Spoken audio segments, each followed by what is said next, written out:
In terms of what you're talking about with free love, free relationships and flowing from one relationship to another, I feel that it's a little bit like we talked about with freedom, where the ego wants to be in a situation where it can do whatever it feels good at the moment, and there are no long-term consequences it has to deal with. And I feel that relates a little bit to this whole free love thing, because in one hand, when you start to go beyond duality, it's clear that your view of relationships shifts. Because when you're in duality, you have the whole epic consciousness that where everything is so important, that everything has some cosmic significance. And that's when you can believe in this, that there is only one person that's the right one for you on the entire planet. And it has some cosmic importance that you were brought together and you have a relationship. And that's, of course, a very difficult thing to live with, and it can be also be very negative when people do break up and one person goes into this epic mindset and now it's the biggest disaster in the universe that the relationship is no longer working. And so you begin to shift out of that, and you begin to feel a certain deeper love towards everybody. And this means that you can more easily love more than one person. But again, we have the whole concept that we are here to grow. And I don't feel that you grow by, it's kind of like the Peter Pan effect, where you want to go from relationship to relationship and you never really want to take responsibility for it. Because what is the purpose of a relationship? Is it just to feel good, to have good sex, or to be happy together, and then when it's no longer working, you just move on to something new? It's kind of like this again, we talked about with movies and violence, where you have to have more and more of a shock effect for it to be new. And that's one of the challenges of relationships. It can't be new all the time. You get to know each other. And then it can seem attractive to find some other partner, so it can be new for a while. And you're always chasing that carrot. It's just like the donkey, where the carrot is hanging on a stick in front of its nose, and it's pushing it as it's running towards it. And so the real purpose of a personal relationship is not to be happy. It is to grow. And how do you grow? By coming to see something in yourself that you hadn't seen before, something that limits you. So what is your partner?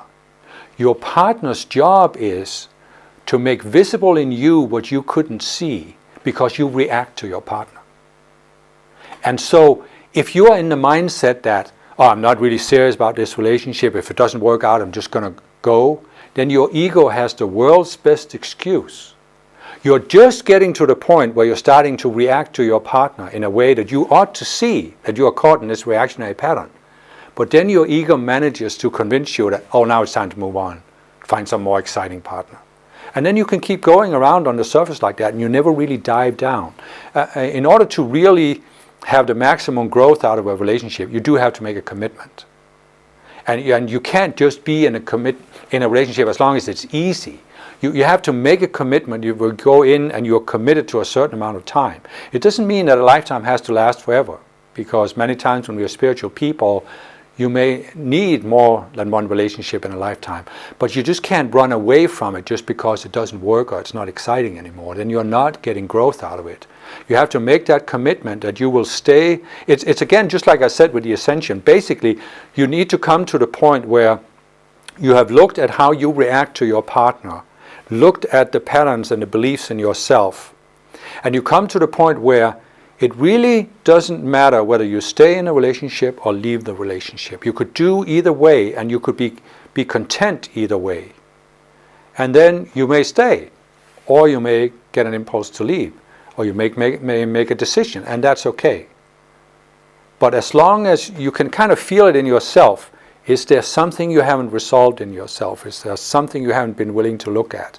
Then if you're really honest with yourself, you realize you can't just walk away from this. Because what is going to happen if you do? You're going to immediately attract another partner who has the same tendency, only worse. Because subconsciously, you want to learn the lesson. So there's this constant tension going on between what your higher mind wants you to learn in this lifetime and what your outer mind just wants to take the easy way out. And so when your outer mind convinces you to take the easy way out, your higher mind is going to direct you to attract another partner who is even more extreme in making you react. So you get another chance to look at what you haven't seen. I mean, I've honestly done this in my life. I've seen many people do it. And it'll go on, be more and more extreme until you say, okay, now I'm ready to look at myself. Show me what I need to see. And it can be tough. It can be really, really hard. I'm not trying to make it seem like it's so easy for me because I'm writing about spirituality. I'm walking the same path as everybody else. It's no easier for me than for anybody else. It's hard work, because there is nothing harder for us than to see something in ourselves that we don't want to see. There is nothing harder. But there is also nothing more liberating and coming to that point where you've seen something in yourself, you realize this is not who you are. It was just something you had taken on, just like you took on a coat. And you realize, I don't want to wear this coat anymore. I'm going to throw it away and run out in the sun and be who I really am.